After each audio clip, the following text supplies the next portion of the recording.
आप सभी को जय मसीह की। आपका स्वागत है आज के ऑनलाइन मिडवीक सर्विस में। और प्रभु का सामर्थ, प्रभु की उपस्थिति हमारे बीच में है।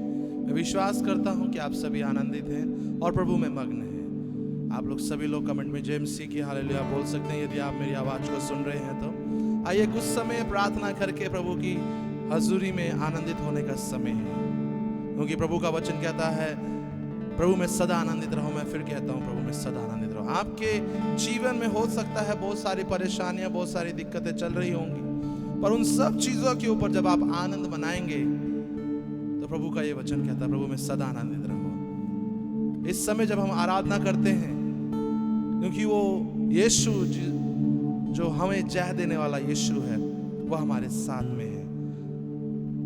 आनंद के साथ में आज की शाम प्रभु को आराधना करें। आइए अपनी आंखों को बंद करें और प्रार्थना करें। खुदावंद यीशु मसीह, हम प्रार्थना करते हैं इस समय आपका सामर्थ, आपका अभिषेक, आपका जलाल हमारे बीच में उतर के आने पाए।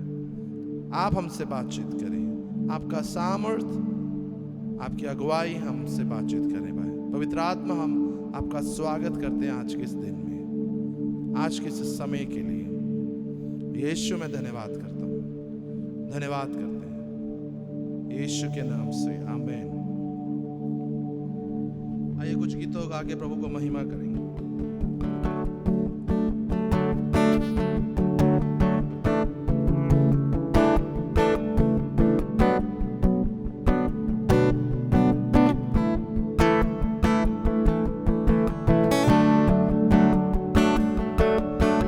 जय देने वाले प्रभु यीशु को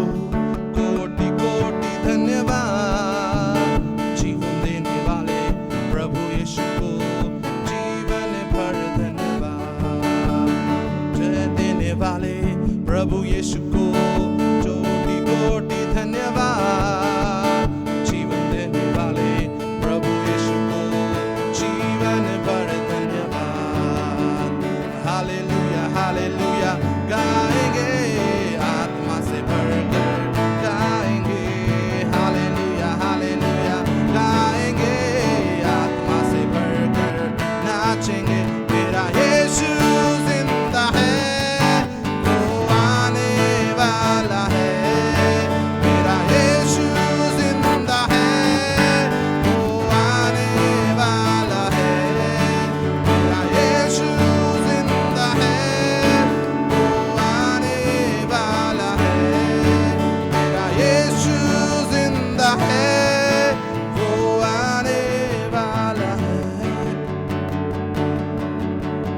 चंगा करने वाले प्रभु यीशु को कोटि कोटि धन्यवाद।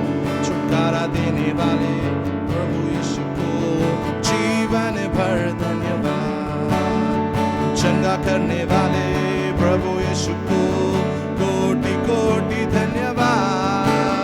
छुटकारा देने वाले प्रभु यीशु को जीवन भर धन्यवाद।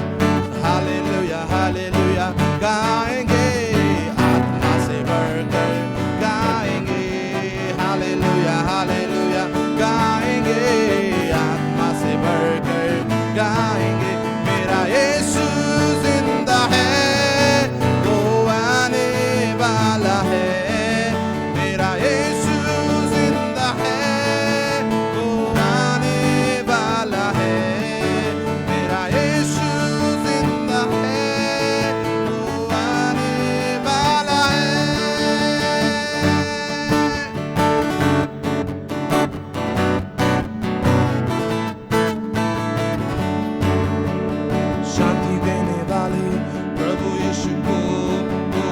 कोटि धन्यवाद। मुक्ति देने वाले प्रभु यीशु को जीवन भर धन्यवाद। शांति देने वाले प्रभु यीशु को कोटि कोटि धन्यवाद। आने देने वाले प्रभु यीशु को जीवन भर धन्यवाद। हालेलुया हालेलुया गाएंगे आत्मा से भरकर नाचेंगे। हालेलुया हालेलुया गाएंगे आत्मा से भरकर गाएंगे। मेरा यीशु जिंदा है, वो आने वाला है। मेरा यीशु जिंदा है, वो आने वाला है। मेरा यीशु जिंदा है, वो आने वाला है। मेरा यीशु जिंदा है, वो आने वाला है। मेरा यीशु जिंदा है, वो आने वाला है।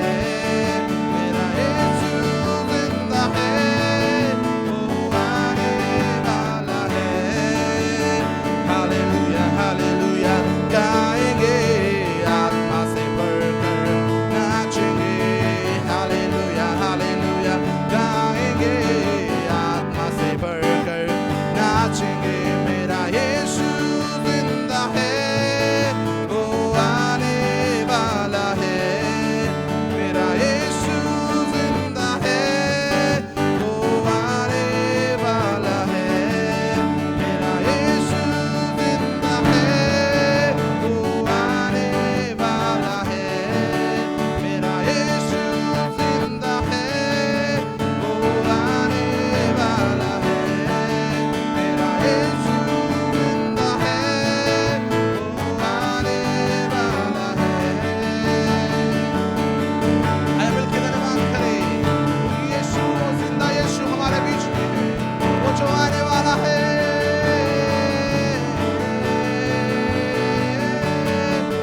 ओ धन्यवाद धन्यवाद यीशु तेरा। ओ मुझको जय देने वाले यीशु, मुझको शांति देने वाले यीशु, मुझे आजादी देने वाले यीशु की जय हो।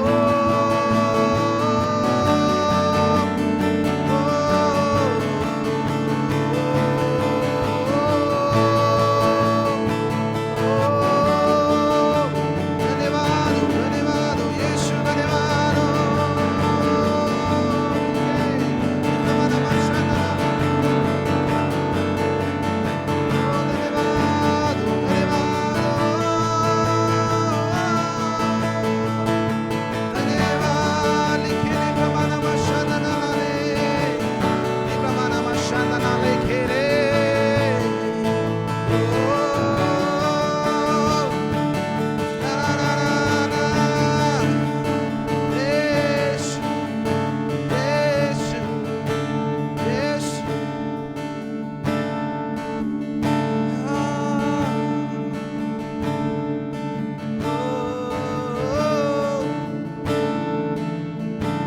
सब कुछ तेरा ही है, तेरा ही है। ये जीवन तेरा ही है, मैं भी तेरा सदा। आइए मिलके मनुष्य को उस समय उसके नाम को ऊंचा उठाएं। हाँ यीशु, हम आपके नाम को ऊंचा उठाते हैं। हम अपने जीवन से आपके नाम को ऊंचा उठाते हैं, क्योंकि आप ही इसके योग्य हैं। तू ही है यीशु।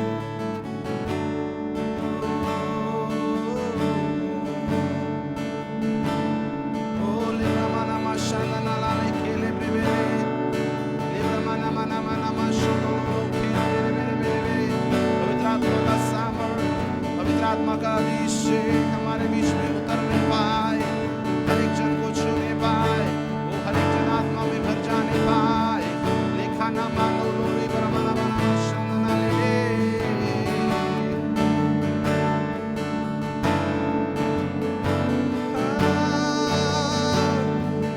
योग्यता से बढ़ के दिया है अपनी दया से तूने मुझे। योग्यता से बढ़ के दिया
संसार में रचने से पहले ही हमें चुन लिया है और हमारी सारी जरूरतों को पूरा कर दिया है।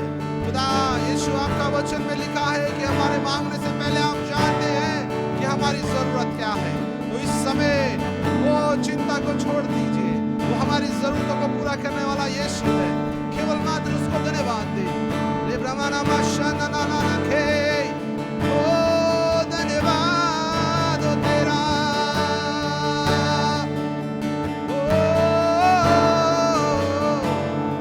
मुझे नया बल देने वाले यीशु, मुझे नया सामर्थ देने वाले तू ही है।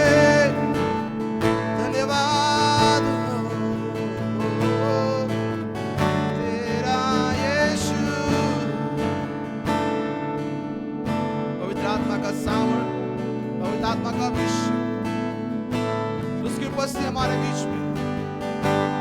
धन्यवाद तेरा। अंधेरों में तू रोशनी है, तू ही मंजिल, तू रास्ता भी है, तू है जहाँ न कुछ कमी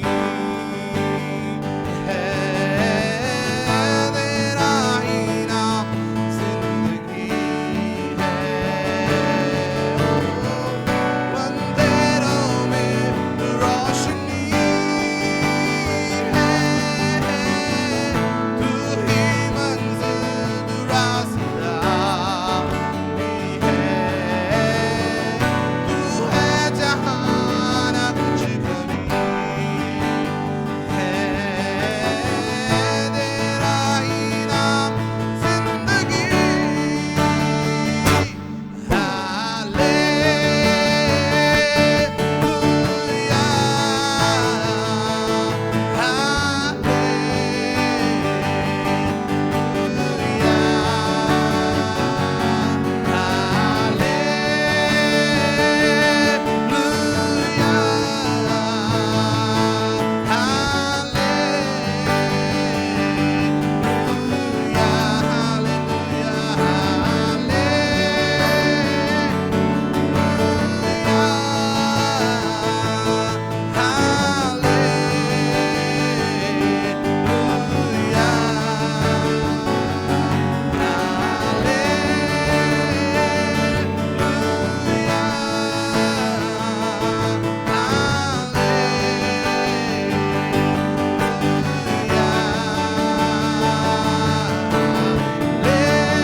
Oh Jesus,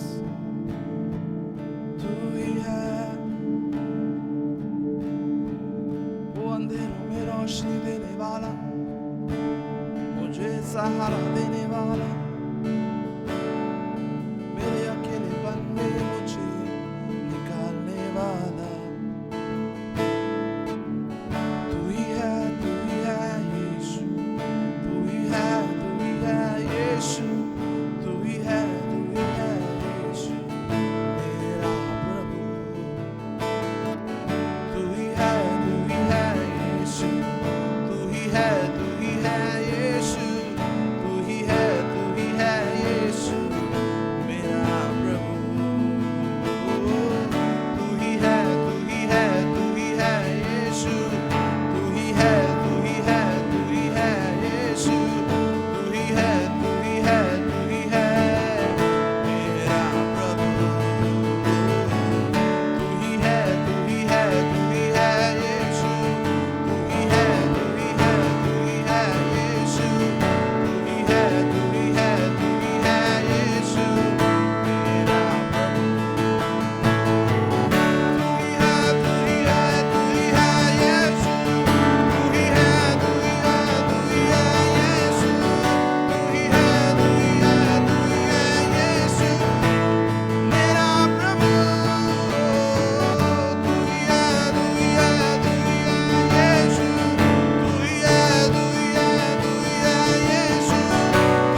आपको परमेश्वर के हाथों में रखें,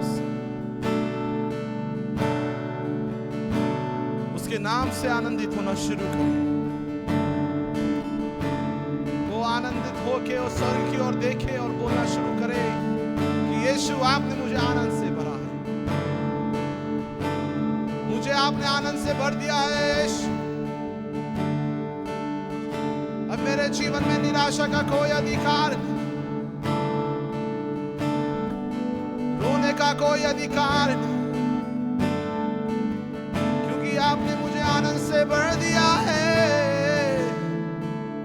बोलना शुरू करें, उस स्वर्ग की ओर देखिए, अपने आपको आनंद से भरना शुरू करें, क्योंकि यीशु ने आपको आनंद से भर दिया है।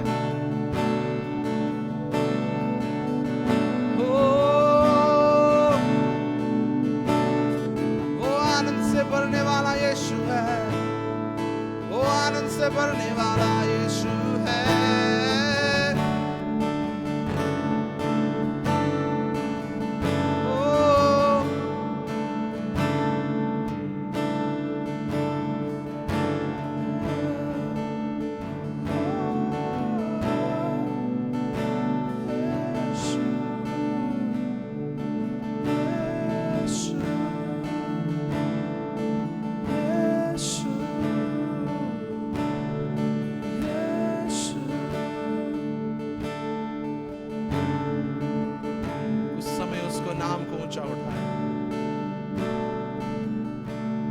इस वचन को अपने जीवन में लीजिए।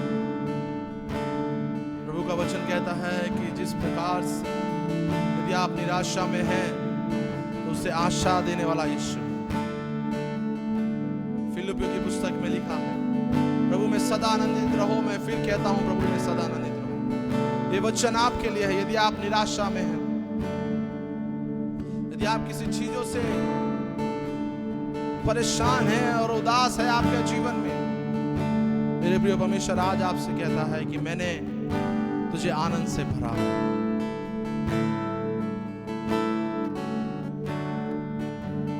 वो आनंद से भरने वाला यीशु है। अपने दोनों हाथों को उठा के स्वर्ग की ओर बोले कि हाँ यीशु, आपने मुझे आनंद से भरा है और मैं आनंदित हूं क्योंकि आपकी संतान हूं।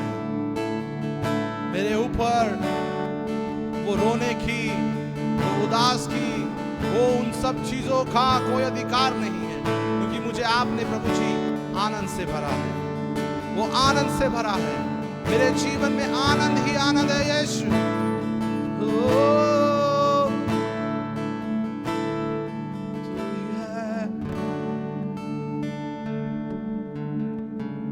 पिता, हम धन्यवाद करते हैं आज आपने प्रभु अपनी उपस्थिति, अपनी अगुवाई हमारे बीच में भरा, अपने सामर्थ्य को हमारे बीच में उतारा। उसके लिए धन्यवाद हो पिता। धन्यवाद करते हैं पिता, धन्यवाद करते हैं। सब चीजें मिलकर भलाई को उत्पन्न करे आज के दिन। यीशु, हम धन्यवाद करते हैं।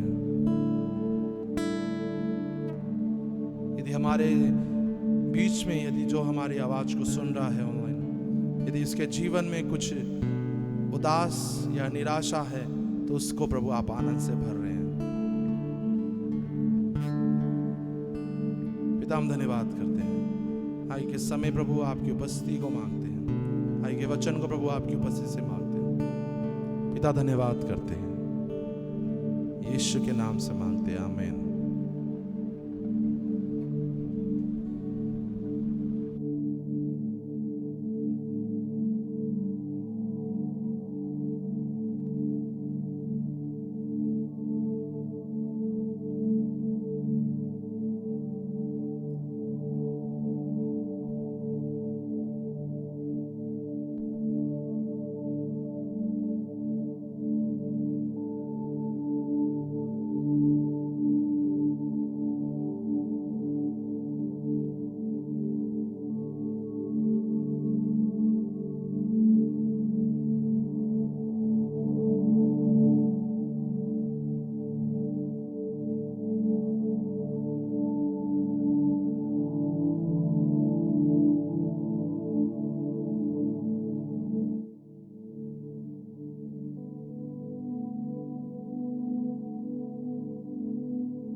हालेलुया। प्रभु यीशु मसीह के नाम में फिर से इस सभा में स्वागत करता हूं। परमेश्वर का वचन सामर्थी है। परमेश्वर की उपस्थिति हमारे जीवन को बदलता है। और आज आप प्रभु की उपस्थिति में प्रभु के वचन के साथ बैठे हैं, वो आपके जीवन में बहुत बड़ा बदलाव का कारण बन सकता है। प्रार्थना पूर्वक इस वचन के मनन के समय में बैठें। इब्रानियों की किताब 3 अध्याय उसका पहली आयत, Hebrews chapter 3 verse 1। इसलिए हे पवित्र भाइयों, तुम जो स्वर्गीय बुलाहट में भागी हो, उस प्रेरित और महायाजक यीशु पर, जिसे हम अंगीकार करते हैं, ध्यान करो। आमीन। परमेश्वर का एक बुलाहट हम सभी के जीवन में होता है। There is a call of God upon each and every one of us। कुछ ही लोगों के लिए नहीं जो परमेश्वर के सेवा फुल टाइम पार्ट टाइम करते हैं, बल्कि प्रेरित पौलुस के द्वारा इस पत्री में कहते हैं, हे भाइयों, तुम जो स्वर्गीय बुलाहट में भागी हैं। जब आप प्रभु यीशु मसीह को स्वीकार करते हैं, परमेश्वर की ओर से एक बुलाहट यानी एक कॉलिंग आपके जीवन में प्रभु देते हैं। बुलाहट या कॉलिंग का क्या मतलब है? परमेश्वर हम सभी के जीवन के लिए एक नियुक्ति देते हैं। जीवन का एक राह परमेश्वर की ओर से हमें मिलता है, जिसके द्वारा हम परमेश्वर के महिमा के लिए कुछ कर सकते हैं। हमारे जीवन में सेटिस्फैक्शन, फुलफिलमेंट मिलता है, जहां पे हमें लगता है मैं अपने जीवन में एक भरपूरी का जीवन जिया है। तो इस तरीके से परमेश्वर आपके जीवन के लिए एक डायरेक्शन देते हैं, उसको कहते हैं कॉलिंग या बुलाहट। क्यों इसको खास तरीके में देखा जाता है? वो इसलिए क्योंकि जब तक परमेश्वर आपके जीवन में नहीं आता, तब तक आप जीवन के राह में एक दिशा में चल रहे होते हैं। किसी किसी के जीवन में एक उद्देश्य रहता है, कुछ पाने का कुछ स्वप्न रहता है, लेकिन वो अपने ही सोची समझी चाल में वो चल रहे होंगे।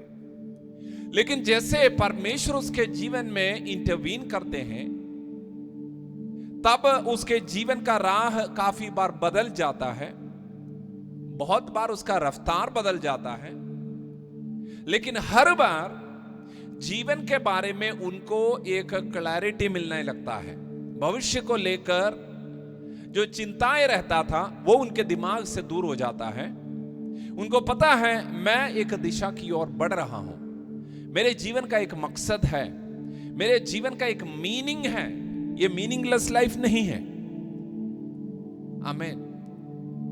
तो यहां पर इब्रानियों के किताब में इस प्रकार कहते हैं, हे पवित्र भाइयों, तुम जो स्वर्गीय बुलाहट में भागी हो। स्वर्गीय बुलाहट, उस शब्द को इस्तेमाल किया है। परमेश्वर की ओर से जो बुलाहट है, उसको स्वर्गीय बुलाहट करके शब्द को इस्तेमाल किया है। उसका दो इंपॉर्टेंस है, दो प्रकार का इंपॉर्टेंस है उसमें। पहली बात यह है, हम अपने जीवन में चाहे कुछ भी कर रहे हो, बिजनेस, नौकरी, फुल टाइम चर्च में सेवकाई या और कुछ, इन सब के अंदर हमारा एक अल्टीमेट दिशा परमेश्वर की ओर से है कि हम उस स्वर्ग की ओर हमारी यात्रा है। परमेश्वर की उपस्थिति में रहना हमारे जीवन का अंतिम लक्ष्य है। अनंत जीवन हमारा अंतिम लक्ष्य है। अगर आपको अपने जीवन में क्या करना है, किस तरफ जाना है, इसके बारे में अगर कंफ्यूजन है, तो एक बात अपने हृदय में समझ लीजिए, चाहे मैं जीवन में कुछ भी करूं, लेकिन मेरा अंतिम लक्ष्य स्वर्ग है। मेरा अंतिम लक्ष्य प्रभु यीशु मसीह है।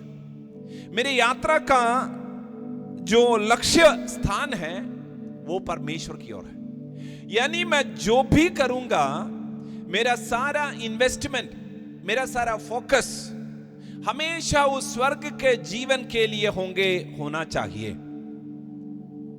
बहुत बार हम अपने निजी जीवन में परमेश्वर पे विश्वास करते हैं, वचन भी पढ़ते हैं, लेकिन हमारा लक्ष्य यह रहता है कि मैं अपने भौतिक जीवन में परमेश्वर के मदद से कुछ पालूं, एक नौकरी पालूं, एक चंगाई मुझे मिल जाए, जीवन में शांति मिल जाए। शायद शुरू करते हुए यही सब बातें हम सभी के जीवन में होगा, लेकिन परमेश्वर कहते हैं उन सब से बाहर आना है और हमारा अंतिम लक्ष्य प्रभु यीशु मसीह है, स्वर्ग है, अनंत जीवन है। ये बात को समझकर उस हिसाब से अपने सोच को, विचार को, हमारे कदमों को हमें तैयार करना है।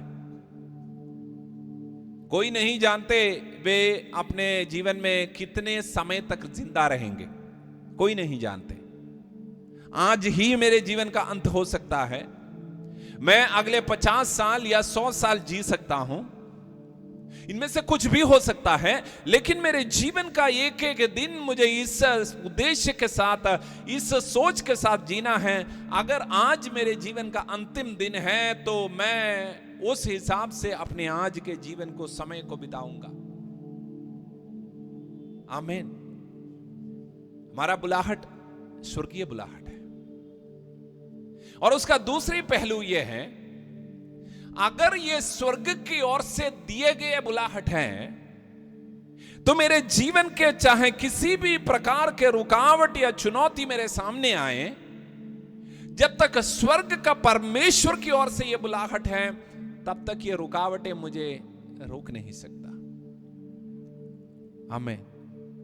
स्वर्ग का परमेश्वर अपने पूरे सामर्थ को, पूरे ताकत को इस्तेमाल करके तुम्हारे जीवन में उस लक्ष्य में पहुंचने के लिए परमेश्वर तुम्हें मदद करेगा। अक्सर या बहुत बार लोग अपने जीवन में निराश हो जाते हैं, क्योंकि फिलहाल उनके जीवन में जो बातें हो रहा है वो सही नहीं है, उसमें परेशानियां हैं, उसमें दिक्कतें हो रहा है। उनको दिमाग में आता है कि ये कितना ऐसे चलेगा। मैं आपको कहना चाहता हूं, परमेश्वर ने तुम्हें बुलाया है, परमेश्वर का बुलाहट तुम्हारे ऊपर है। अगर ऐसा है तो तुम्हारे जीवन के राह में नाश होने नहीं देंगे प्रभु, ठोकर खा के गिरने नहीं देंगे प्रभु। परमेश्वर आपके हाथों को मजबूत करेगा, बंद दरवाजों को परमेश्वर तुम्हारे लिए खोलेगा, रुके हुए चीजों को परमेश्वर खोल देगा। जो लोग तेरे खिलाफ तेरे रास्ते को बंद करके खड़ा है, उनको भी परमेश्वर तुम्हारे लिए हटाकर तुम्हारे लिए मार्ग खोलेगा। तो रिलैक्स हो जाएं, अपने हृदय में पीसफुल होने लगे कि परमेश्वर मेरे साथ है, उसका स्वर्गीय बुलाहट मेरे ऊपर है। उसी के वजह से मेरे जीवन में कोई भी बात आके मुझे रोक नहीं सकता, मुझे खत्म नहीं कर सकता। कितना वंडरफुल बात है, कितना अद्भुत बात है। लेकिन एक सवाल यहां पर उठता है, चलिए मान लिया परमेश्वर के बुलाहट जो मेरे जीवन के लिए है, उसके वजह से कोई नहीं रोक सकता, लेकिन ये है क्या? मुझे पता है स्वर्ग की ओर मुझे जाना है, वो मेरा लक्ष्य स्थान है, लेकिन मेरे जीवन के यहां के 80, 90, 100 साल के जीवन में उस हिस्से के लिए प्रभु मुझसे क्या करवाना चाहते हैं? मैं क्या नौकरी करूं या फुल टाइम सेवकाई करूं? मैं क्या इंडिया में रहूं, विदेश में जाऊं? मैं क्या पढ़ाई करूं या नौकरी करूं? मैं क्या अब शादी करूं या बाद में करूं? अलग अलग सवाल। लोग अक्सर कंफ्यूज रहते हैं, मैं करूंगा तो अब मुझे क्या करना है? इस तरह के परिस्थितियों में हमें मदद करते हुए रोमियो के किताब में इस प्रकार एक आयत लिखा हुआ है। रोमियो की किताब उसके 12वें अध्याय दूसरी आयत लिखा है इस प्रकार, इस संसार के सदृश ना बनो, परंतु तुम्हारे मन के नए हो जाने से तुम्हारे चाल चलन भी बदलता जाए, जिससे तुम परमेश्वर की भली और भावती और सिद्ध इच्छा अनुभव से मालूम करते रहो। परमेश्वर की इच्छा, परमेश्वर की योजना, परमेश्वर की बुलाहट, ये मेरे लिए क्या है, ये सवाल के सामने वचन कह रहे हैं परमेश्वर की इच्छा या बुलाहट जानने के लिए एकदम एक दिन पूरा ब्लूप्रिंट मिल जाए, उस तरह के सोच से बाहर आना है पहले। फिर क्या करना है? और तुम्हें अपने जीवन को परमेश्वर की उपस्थिति में उसके वचन के अनुसार चलाना शुरू करना है। इधर लिखा है तुम्हें संसार के सदृश नहीं बनना है। संसार के सदृश बनने पर क्या होगा? तुम संसार के अनुसार सोचोगे। परमेश्वर तुम्हें गाइड करने के लिए भी अगर कोशिश करेंगे तो तुम उस गाइडेंस को पा नहीं पाएंगे, सुन नहीं पाएंगे, समझ नहीं पाएंगे।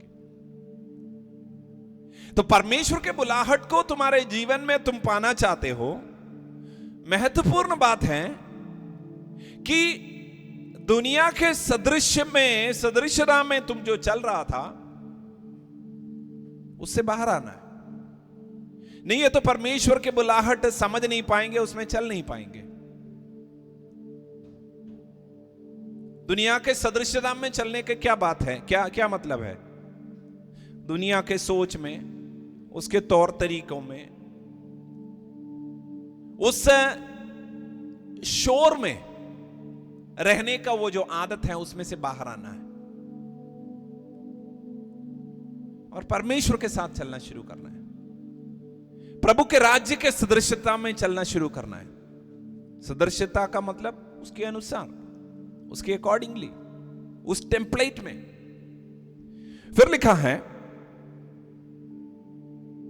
परंतु तुम्हारे मन के नए हो जाने से तुम्हारा चाल चलन भी बदलता जाए। उस सदृश्यता से हटना है तो क्या करना पड़ेगा? तुम्हें अपने मन को बदलना पड़ेगा।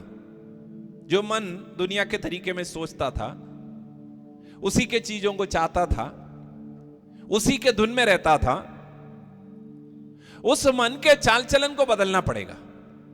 अरे परमेश्वर कितना अच्छा होता कि आप मुझे बस ये बोल देते, बेटा मैं चाहता हूं कि तू ये करे, तू इस तरफ जाए। चाहते तो मैं भी ऐसा ही हूं, लेकिन कभी कभी परमेश्वर उस बड़े ब्लूप्रिंट का थोड़ा सा बात बता भी दें, लेकिन सारे चीजें परमेश्वर ऐसे नहीं बताते। बल्कि परमेश्वर आपको जैसे जैसे आप परमेश्वर के साथ चलते हैं, जैसे जैसे आपका चाल चलन बदलता है, आपका मन बदलता है, परमेश्वर आपके मन में अपने बुलाहट को उतना डाउनलोड करने लगते हैं। आपके फोन में अगर इतना फाइल्स भर गया, स्पेस नहीं है तो क्या करोगे आप? और फोटो जो ले रहे हैं उसको अगर स्टोर करना है तो क्या करना पड़ेगा? पुराने फाइल्स को जाके डिलीट करना पड़ेगा। जो हेवी फाइल्स हैं, वीडियो हो गया, फोटोज हो गए, उसको जितना आप डिलीट करोगे उतना नया प्रोडक्ट आप उसमें स्टोर कर सकते हैं। जितना आप दुनिया के सोच को अपने दिमाग से डिलीट करोगे, उतना परमेश्वर के सोच को, परमेश्वर के बुलाहट को आपके दिमाग में, आपके जीवन में डाउनलोड होना शुरू हो जाएगा। आमीन।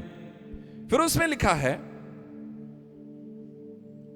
जिसे तुम परमेश्वर की भली भावती और सिद्ध इच्छा अनुभव से मालूम करो। देखो कह रहे हैं परमेश्वर की बुलाहट या परमेश्वर की इच्छा वो भली है, वो भावती है और वो सिद्ध भी है, लेकिन उसको सिर्फ तुम अनुभव से मालूम कर सकते हो। यानी कहना चाह रहे हैं इंफॉर्मेशन के तरीके में परमेश्वर अपने बुलाहट को देने से बिल्कुल इनकार कर देते हैं और परमेश्वर उसको बल्कि एक्सपीरियंस के हिसाब से देना चाहते हैं आपके जीवन में। इंफॉर्मेशन के तौर पे या जानकारी के तौर पे परमेश्वर अपने बुलाहट को पूरी तरह से आपके दिल दिमाग में देना नहीं चाहते, बल्कि दिन पे दिन जब आप परमेश्वर के संग चलते रहेंगे, परमेश्वर उतना ज्यादा आपके जीवन में चीजों को क्लैरिफाई करना शुरू करेगा। क्या मेरे साथ हो? मैं आपको कहना चाहता हूं, परमेश्वर का बुलाहट आपके जीवन के लिए, स्पेशली इस 90-100 साल के समय में जो आपको पूरा करना है, जिस डायरेक्शन में जाना है, उसके बारे में जानकारी आप एक दिन या 10 दिन बैठ के दुआ करने से तुरंत सब कुछ डाउनलोड होकर नहीं मिलता, बल्कि आप अपने चाल चलन को दुनिया के तरीके से हटाकर परमेश्वर के सदृशता में चलें, परमेश्वर के मन के अनुसार चलें और आपके मन बदलना शुरू करें, तब परमेश्वर आपके दिमाग में, आपके हृदय में अपने बुलाहट को एक्सप्लेन करना शुरू करेंगे। काफी बार परमेश्वर बस अगला स्टेप दिखाते हैं, और वो अगला स्टेप भी तभी दिखाते हैं जब आप परमेश्वर की उपस्थिति में बैठकर प्रार्थना करते हैं, वचन पढ़ते हैं। वचन पढ़कर जब आप परमेश्वर की उपस्थिति में बैठते हैं, परमेश्वर की आत्मा आपके हृदय में बातों को डाल देते हैं। परमेश्वर आपके हृदय में आपके चाल चलन को लेकर एक अजीब सा शांति प्रभु आपके हृदय में डालेंगे। सपोज दैट आपके लिए एक मैरिज प्रपोजल आ गया, आपके अंदर कंफ्यूजन रहता है, क्या मैं ये शादी करूं या ना करूं? अगर दुनिया के सदृश में चलने वाला व्यक्ति है तो क्या करेंगे? क्या लड़की खूबसूरत है या क्या लड़का हैंडसम है? लड़का है तो क्या उसके पास बहुत बढ़िया सैलरी मिलने वाला एक नौकरी है? या लड़की है तो काफी बार लोग सोचते हैं क्या कितना ज्यादा दहेज मिलेगा? ये सब दुनिया के सदृशता के सोच है। वो सब अगर सही बैठता है तो लोग हां कर देते हैं, लेकिन एक व्यक्ति जो परमेश्वर के बुलाहट में, परमेश्वर की इच्छा में चलना चाहते हैं, वो क्या सोचेंगे? वो प्रभु की उपस्थिति में बैठेंगे, वचन पढ़ेंगे, प्रार्थना करेंगे। ऐसे जब चलते जाएंगे, परमेश्वर की शांति उसके हृदय में आएगा। जबकि इस शादी के प्रपोजल को लेकर कोई बातें आपको शायद कन्विंसिंग भी ना रहे, लेकिन फिर भी आपको समझ में आएगा परमेश्वर के शांति इस विषय में मुझे मिल रहा है, परमेश्वर मुझसे अपने वचन से बात कर रहे हैं, गो अहेड, ग्रीन लाइट दे रहे हैं। वो परमेश्वर के बुलाहट में चलने का तरीका होता है। एक और आयत को आपके सामने मैं रखना चाहता हूं, 11वीं अध्याय रोमियो का किताब,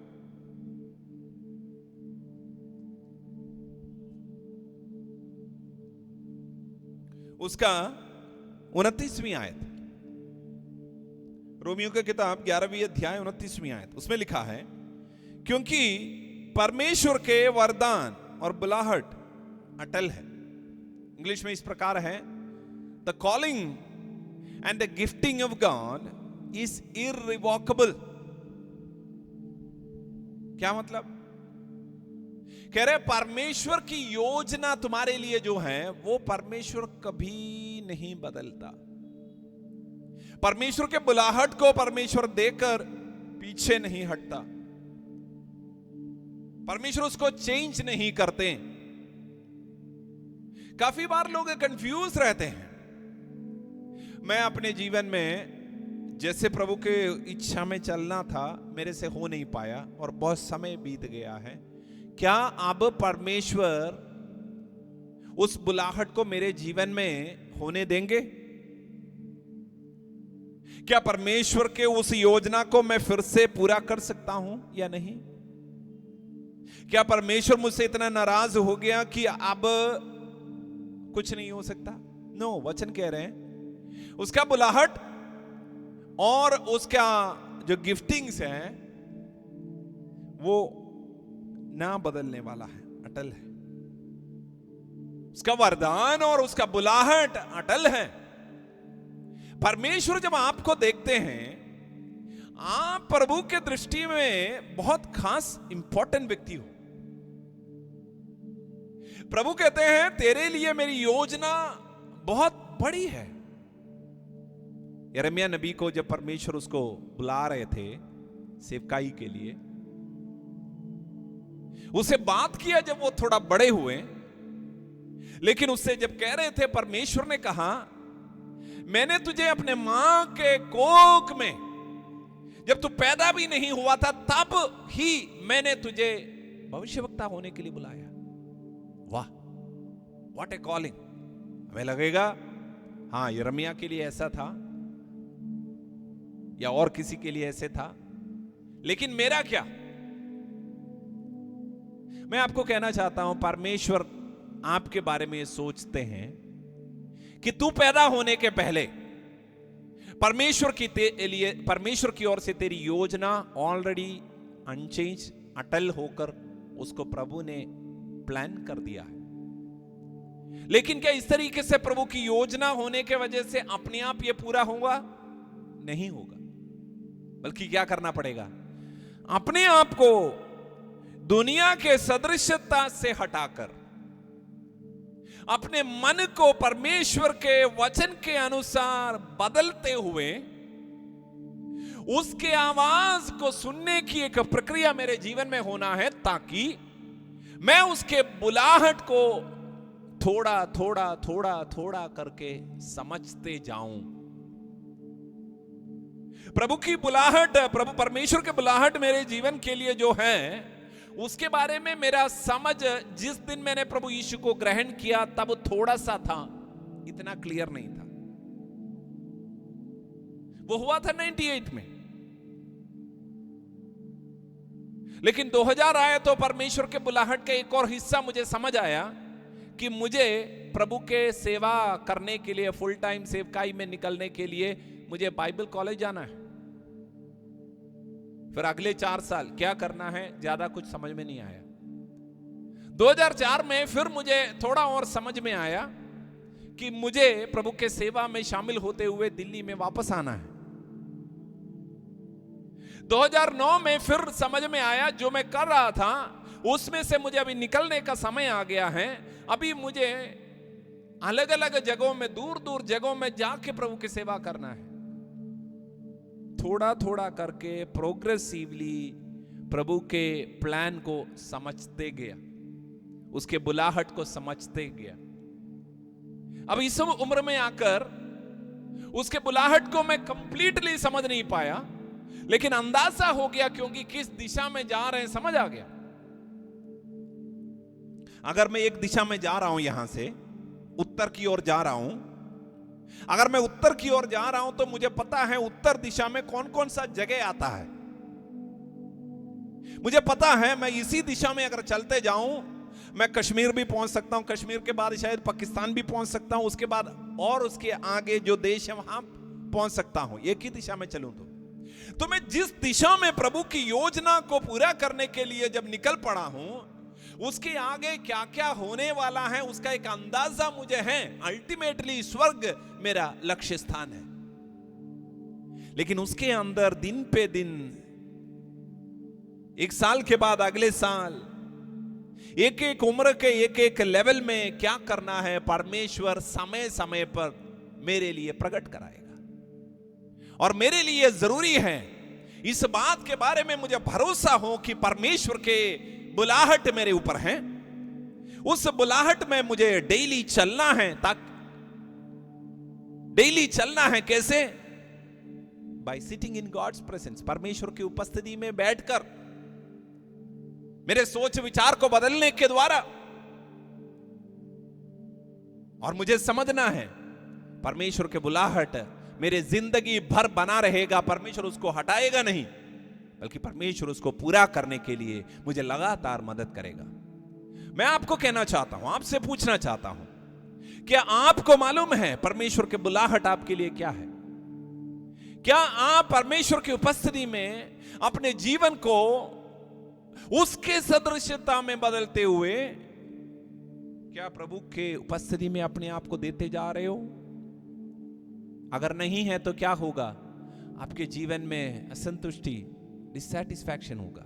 मैं क्या कर रहा हूं, मुझे अच्छा नहीं लग रहा। इसके बाद क्या होगा? बहुत सारे निराशा के बात है, बहुत सारे टेंशन की बात है।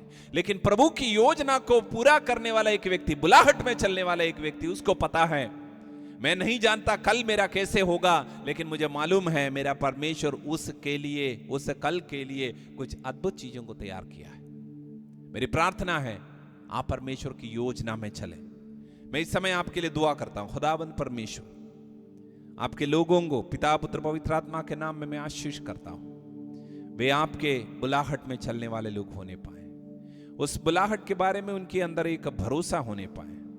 उस बुलाहट के बारे में उनके अंदर जो भी कंफ्यूजन्स है वो दूर होकर वो मजबूती के साथ आपके साथ चलने वाले होने पाए। धन्यवाद प्रभु, यीशु मसीह नासरी के नाम में, आमीन। प्रभु आपको आशीष करें। अगले हफ्ते फिर से मिलते हैं। God bless you.